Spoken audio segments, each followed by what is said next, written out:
अस्सलाम वालेकुम, welcome to my channel. तो आइए सुनते हैं आज की वीडियो में एक नजूमी की जालिम बादशाह के खिलाफ खौफनाक पेशन गोई की पुरअसरार दास्तान। चंद सदियां पहले यूरोप जहालत के अंधेरों में पूरी तरह भटक रहा था। तोहम परस्ती, जादू टोनों का आम रवाज था। लोग शगुन लेने के आदी थे। हर काम करने से पहले जायचे निकलवाते थे। नजूमी जो उनसे कहते वही करते, चाहे ऐसा करने में उनका कितना ही बड़ा नुकसान क्यों ना हो जाए।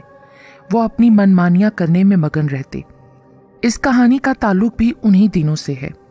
यूरोप के एक इलाके में जॉन मैक्सी नाम के एक शख्स की हुकूमत थी। ये शख्स बहुत बड़ा तोहम परस्त वाक़ हुआ था। ये शख्स जालिम भी बहुत था। अक्सर भेस बदल कर लोगों में घूमा फिरता करता ताकि मालूम कर सके कि इसकी रियाया में कौन सा शख्स इसकी मुखालिफत करता है। और जब वो किसी को अपने खिलाफ बातें करते हुए सुनता तो उसके घर तक उसका पीछा करता और फिर दूसरे दिन सिपाहियों को भेजकर अपने दरबार में तलब कर लेता। वो उस शख्स को इतने कोड़े लगवाता कि वो 7-8 माह तक चारपाई से उठने के काबिल न रहता। सारे घर वाले, जॉन मैक्सी बल्कि दूसरे लोग भी उसके मजालिम से बहुत तंग थे और खौफजदा भी रहते थे। एक दिन वो बाजार में से गुजर रहा था कि एक खैमे में उसे एक नजूमी नजर आया। ये नजूमी खाना बदोशों के कबीले से था, जो लोग घूम फिरकर अपना रिस्क तलाश करते हैं। इन खाना बदोशों में बड़े कमाल के शख्स होते हैं। इन बाकमाल लोगों में ये नजूमी भी शामिल था। उस नजूमी के खैमे में एक औरत को घुसते देखकर वो भी उस खैमे में दाखिल होकर एक तरफ बैठ गया। उस औरत के घर बच्चा होने वाला था।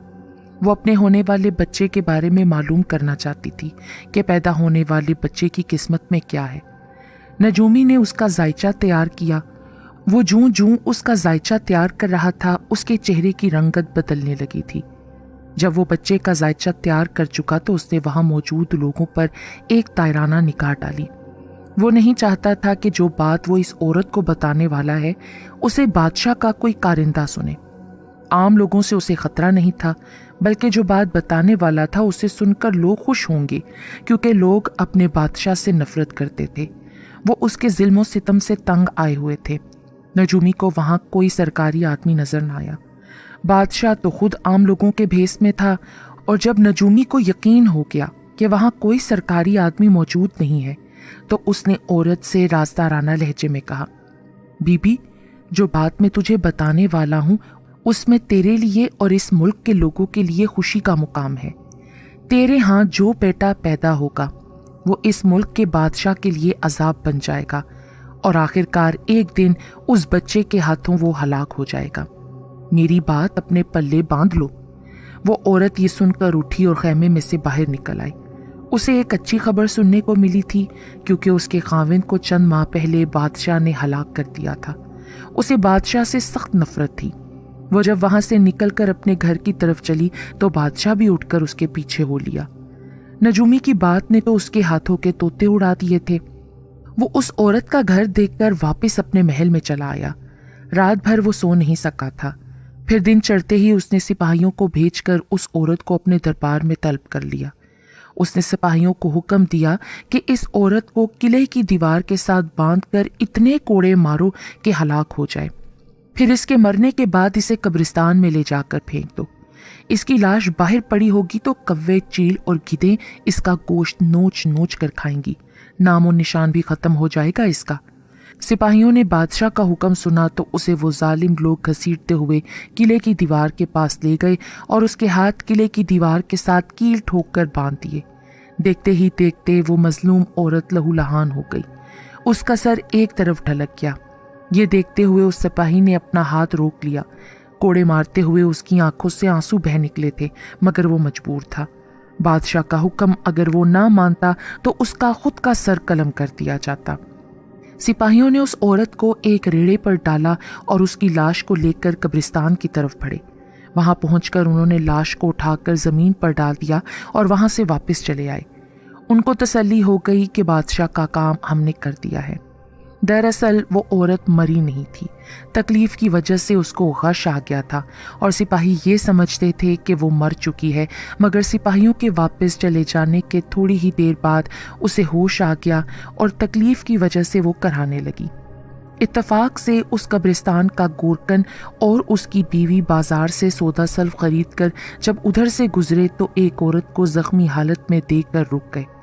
उन्होंने उसको किसी तरह से उठाया और अपनी झोंपड़ी में ले आए। वो औरत अब होश में आ चुकी थी, मगर शदीद जख्मों की वजह से बड़ी अजियत में थी।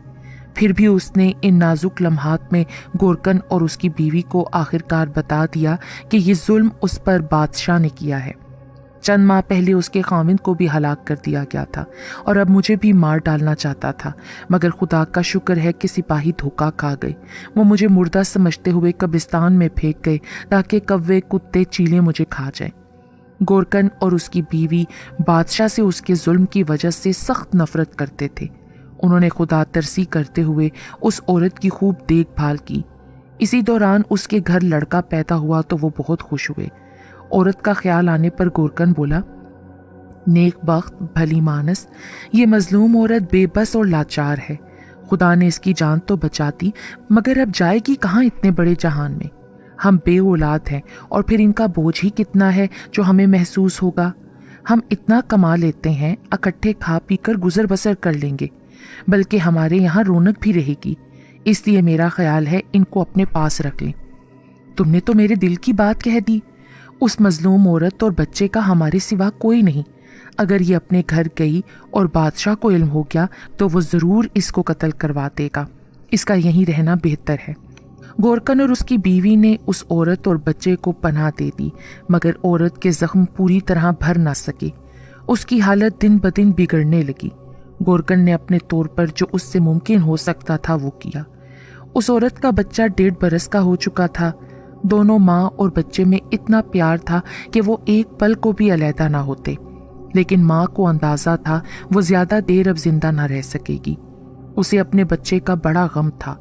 उसके दिल से बादशाह के लिए बद्दुआएं निकल रही थीं, जिसने उसे इस हाल पर पहुंचाया था।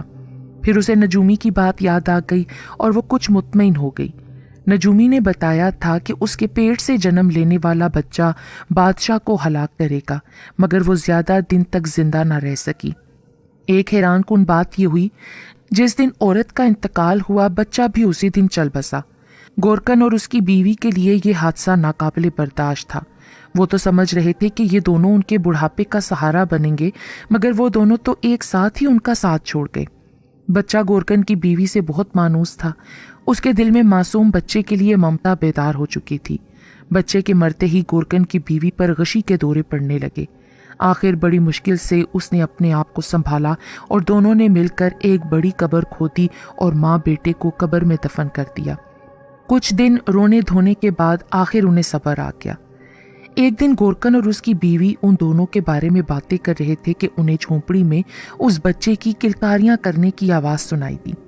बिल्कुल वही आवाज जब गोरकन की बीवी उससे प्यार करते हुए हंसाने की कोशिश किया करती थी तो बच्चा खुशी के मारे किलकारियां करने लगता था और वह खुशी से झूम उठती थी।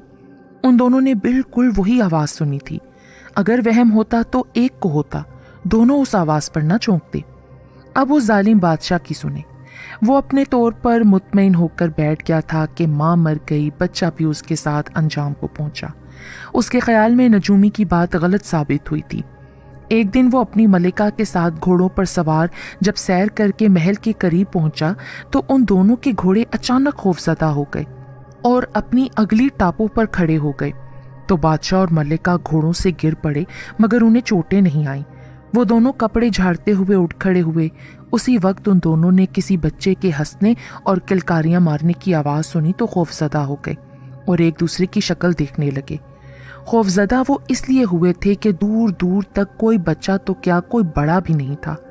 पहरेदार महल के गेट पर मौजूद थे और गेट इतनी दूर था कि वहां की आवाज यहां तक कभी नहीं पहुंच सकती थी, मगर उन्हें तो वो पुरस्कार आवाज अपने करीब ही सुनाई दी थी। ये बात उनको खौफजदा करने के लिए काफी थी। फिर दोनों तेज तेज चलते हुए महल की जानिब बढ़े। घोड़े उन्होंने डर के मारे वहीं पर छोड़ दिए। महल के गेट पर पहुंचकर बादशाह ने महल के मुहाफिजों को हुक्म दिया कि वो घोड़ों को पकड़कर अस्तबल में पहुंचा दें। बादशाह इस अचानक वाक़े से हरासा तो था, मगर वो एक बात से मुतमईन था कि उसने अपने दरबार में दुनिया के मशहूर जादूगर और आमिल जमा किए हुए थे ताकि लोग उससे डर के रहें और बगावत ना करें। और ये बात भी ठीक थी, लोगों पर ज़्यादातर उसके जादूगरों का खौफतारी था। जब बादशाह दरबार में गया तो उसने अपने जादूगरों को ये वाक़या बताया और उन्हें हुक्म दिया कि वो जो भी आसेब है उसे फ़ौरन ख़त्म करो।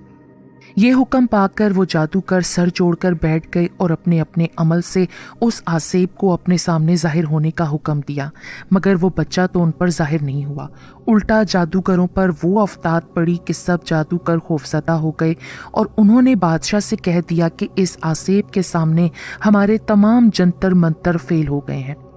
बादशाह ने उन्हें ऊल फूल बकते हुए दरबार से निकाल दिया। अब उसको अपनी जान खतरे में नजर आने लगी। बादशाह उस दिन सख्त परेशान रहा। उसे हैरत हो रही थी कि वो क्या बला है जिससे उसके माने ताने हुए जादूगर भी मुकाबला नहीं कर सके और खौफजदा होकर उस आसेब पर उनका जोर चला ही नहीं। गोरकन और उसकी बीवी ने बच्चे की हंसने और किलकारियां मारने की कई बार मानूस सी आवाजें सुनी।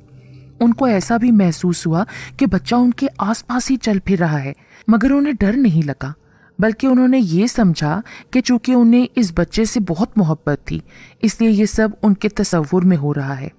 कब्रें खोदने वालों को वैसे भी डर महसूस नहीं होता। बादशाह ने ज्यादा वक्त दरबार में गुजारना शुरू कर दिया। एक रात खाना खाकर वो मलिका के साथ बाग में टहलने को निकला तो वहां घूमते हुए अचानक गुलाब के पौधों के पास उन्हें एक बच्चा खड़ा नजर आया, जिसके जिस्म पर सिर्फ एक लंगोट था।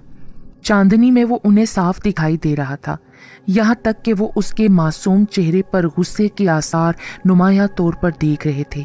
ये बच्चा कौन है? मलिका ने खौफजदा होते हुए कहा। पता नहीं, मुझे नहीं मालूम ये कौन है और यहाँ बाग में कैसे आया।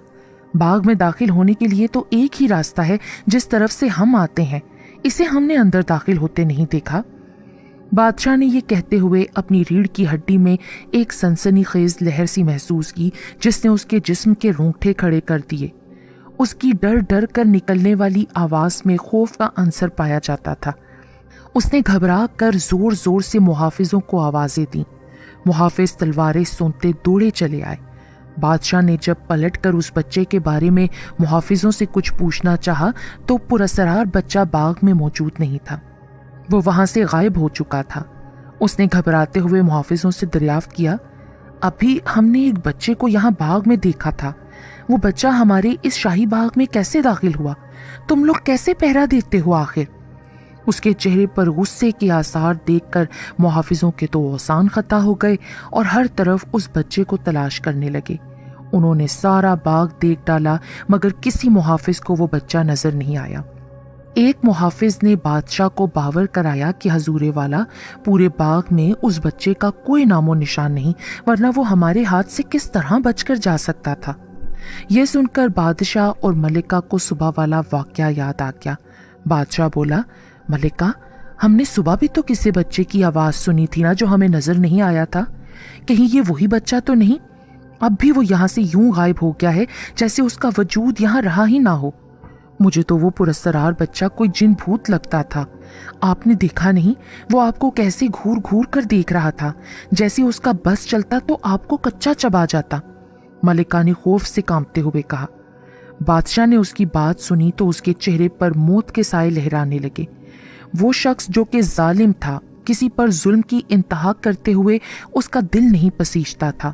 अब वो इंतहाई डर और खौफ के आलम में था। ज्यादा हरासा होने की बड़ी वजह यह भी थी कि तमाम जादूगर उस आसेब से खौफजदा हो गए थे। बादशाह की हालत को देखते हुए एक मुहाफिज बोला, हजूरे वाला, आप परेशान क्यों होते हैं? हम जो यहाँ मौजूद हैं। मुहाफिज की बात सुनकर बादशाह को कुछ गैरत आ गई। हम खौफजदा तो नहीं है, भला एक बच्चे से क्यों डरने लगे? एक छोटा सा बच्चा हमारा क्या बिगाड़ सकता है? हम बुज़दिल हरगिज नहीं है। बादशाह ने ये कहते हुए अपने खौफ पर काबू पा लिया और फिर वो दोनों सैर किए बगैर ही शाही महल में लौट आए। कुछ देर बाद लिबास तब्दील करके आराम करने की गर्ज से लेट गए। इतने में कनीज मलिका और बादशाह के लिए 2 गिलास दूध लेकर आई और उसने गिलास मेज पर रख दिए और लौट गई। मलिका ने जूं ही हाथ गिलास को पकड़ने के लिए बढ़ाया तो चीख मारते हुए वापस खींच लिया। दोनों ग्लास खून से भरे हुए थे। बादशाह की नजर भी उन ग्लासों पर पड़ चुकी थी। उसने गजबनाक होते हुए मुहाफिजों को आवाज दी तो वो दौड़े चले आए। बादशाह ने उन्हें हुक्म दिया कि जो कनीज यहाँ दूध के बजाय खून से भरे हुए ग्लास रख गई है उसे फौरन गिरफ्तार करके उसकी गर्दन उड़ा दो। मुहाफिजों ने देखा उन ग्लासों में खून नहीं बल्कि दूध था। उनमें से एक बोला, हजूरे वाला, गुस्ताखी माफ, आपको गलतफहमी हो रही है। ये ग्लास तो दूध से लबालब भरे हुए हैं। तो क्या हम झूठ बोल रहे हैं? ये कहते हुए बादशाह ने सरहाने के नीचे से अपना खंजर निकाला और उस मुहाफिज के पेट में घोंप दिया जो उसके लिए जानलेवा साबित हुआ। यह देखते हुए दूसरे मुहाफिज उस कनीज को पकड़ने के लिए चल पड़े। बादशाह ने पीछे से चिल्लाते हुए कहा, उसे मेरे सामने लाकर कत्ल करो। मुहाफिज सर झुकाए हुए चले गए और चंद लम्हों के बाद ही उस कनीज को पकड़ लाए। वो कनीज बड़ी चीखी चिल्लाई कि उसका कसूर बताया जाए, ये उसके साथ जुल्म क्यों हो रहा है। ये बात मुहाफिज भी जानते थे मगर वो बेबस थे और फिर उन्होंने बादशाह के सामने ही उस कनीज की गर्दन उड़ा दी। खून के छींटे तमाम कमरे में फैल गए। बादशाह और मलिका दूसरे कमरे में चले गए और उन्होंने अंदर से दरवाज़ा बंद कर लिया तो उनको कमरे में बच्चे के हंसने और किलकारियां मारने की आवाज़ फिर से सुनाई दी। दोनों खौफजदा हो गए। अब बच्चा उनके सामने मौजूद था। उसकी आंखों में से चिंगारियां निकल रही थीं। बादशाह ने हिम्मत करते हुए उससे पूछा, कौन हो तुम और हमें यूं खौफजदा क्यों कर रहे हो? मैं नजूमी की पेशन गोई हूँ। मैं वो हूँ जिसके बारे में नजूमी ने मेरी माँ को बताया था कि मैं तुम्हें हलाक कर दूंगा। तुम जालिम शख्स हो। तुमने मेरे बाप और मेरी माँ को हलाक किया। अब तुम्हारा अंजाम भी वही होगा। तुमने लोगों पर बहुत जुल्म कर लिए। अब मरने के लिए तैयार हो जाओ। अपनी रियाया पर भी जुल्म की इंतहा कर दी तुमने। उस कनीज का क्या कसूर था जो तुम्हारी खिदमत गुजारी करती थी? जो बादशाह आदतन ताकत के गरूर में अंधे हो जाते हैं तो फिर अल्लाह ताला की बेआवाज लाठी उसका काम तमाम कर देती है। बच्चा गजबनाक होकर बोला। उसकी आवाज कमरे में गूंज रही थी। यह सुनकर बादशाह को अपने सामने मौत नाचती नजर आई और उसने दौड़कर दरवाज़ा खोलना चाहा मगर उसकी हैरत बढ़ती गई कि वो दरवाजे की चिटकनी निकालता तो चिटकनी दोबारा लग जाती। इसी तरह करते करते वो खौफ से पीछे हट गया और जोर जोर से चिल्लाते हुए मुहाफिजों को अपनी मदद के लिए पुकारने लगा। उसकी बुलंदो बाला आवाज़ पर मुहाफिज दौड़े चले आए मगर दरवाज़ा तो अंदर से बंद था। वो बाहर से बहुत धक्के देते और जोर लगाकर दरवाजे को तोड़ने की कोशिश करते रहे मगर वो तो बादशाह के महल का दरवाज़ा था। इतनी आसानी से कमज़ोर मुहाफिजों से कहाँ टूट सकता था। और फिर जब बादशाह और मलिका ने देखा, बच्चा खुद ब खुद फर्श से बुलंद होने लगा। उसने दीवार में लगी हुई एक तलवार उतार ली और फर्श पर आकर अपनी पहली वाली जिसामत में आ गया। तलवार उसने मियान में से बाहर निकाल ली थी जो बच्चे के कद से भी बड़ी थी। वो उसे सूंघते बादशाह की तरफ बढ़ने लगा। अगर उसके हाथ में तलवार ना भी होती तो बादशाह हिलजुल नहीं सकता था। वो बुलंद होकर उसकी तलवार से गर्दन उड़ा सकता था। खौफ के मारे बादशाह के हाथ पांव फूल रहे थे। बच्चे ने उसकी तरफ बढ़कर तलवार उसके पेट में घोंप दी। ये दिल दहला देने वाला मंजर देखते हुए मलिका गश खाकर गिर गई और बेहोश हो गई। इतनी देर में मुहाफिजों ने मजदूरों को बुलाकर आहनी कुल्हाड़ियों के जरिए दरवाजे को तोड़वा दिया और अंदर घुस आए। उन्होंने अपने सामने जो भयानक मंजर देखा उससे वो लरस कर रह गए। कमरे में बादशाह की लाश पड़ी थी, मलिका बेहोश थी। इसके अलावा कमरे में और कोई नहीं था। अब तो मुहाफिजों को भी यकीन हो गया कि बादशाह को किसी आसेब ने ख़त्म कर दिया है। गोरकन और उसकी बीवी गहरी नींद में सोए हुए थे। रात का आखिरी पहर था कि उन्हें बाहर बच्चे की आवाज़ सुनाई दी। बाबा दरवाज़ा खोलो, मुझे मेरी माँ की कब्र में लिटा दो। अब उठ जाओ, रात भी ख़त्म हो रही है, पो फूटने को है। उसकी आवाज़ को सुनकर वो दोनों घबरा कर उठ खड़े हुए। गोरकन ने जल्दी से दरवाज़ा खोला तो दरवाजे पर उस बच्चे की लाश पड़ी थी जिसे उन्होंने अपने हाथ से उसकी माँ के पहलू में दफन किया था। वो दोनों फटी फटी नज़रों से उस बच्चे को देखने लगे। गोरकन की बीवी लालटेन उठा लाई। उन्होंने देखा वो बच्चा मरा हुआ था मगर उसके चेहरे पर मासूम सी मुस्कुराहट खेल रही थी। गोरकन ने कुदाल पकड़ी, دوسرے ہاتھ میں بچے کو اٹھایا اور اس کی ماں کی قبر کی طرف چل دیا۔ اس کی بیوی لالٹین پکڑے اس کے ساتھ ہی چلی آئی۔ گورکن نے وہاں پہنچ کر قبر کھود ڈالی۔ اس کی بیوی نے قبر میں جو لالٹین کی روشنی ڈالی تو وہاں بچے کی لاش موجود نہیں تھی۔ گورکن نے بچے کو اس کی ماں کے پہلو میں لٹا دیا اور اوپر سلیب رکھ کر دوبارہ قبر پر مٹی کو برابر کر دیا۔ دوسرے دن ظالم بادشاہ کی ہلاکت کی خبر آگ کی طرح ہر طرف پھیل گئی۔ لوگ بہت خوش ہوئے اور انہوں نے سکھ کا سانس لیا۔ ملکہ ایک نیک دل عورت تھی، وہ بھی بادشاہ کے ظلم سے بہت تنگ تھی۔ اس نے ملک اور عوام کی فلاح و بہبود کے لیے حکومت کی باغ دوڑ خود سنبھال لی اور بڑے عدل و انصاف کے ساتھ حکومت کرنے لگی۔ یوں ایک نجومی کی ظالم بادشاہ کے خلاف خوفناک پیشن گوئی درست ثابت ہوئی۔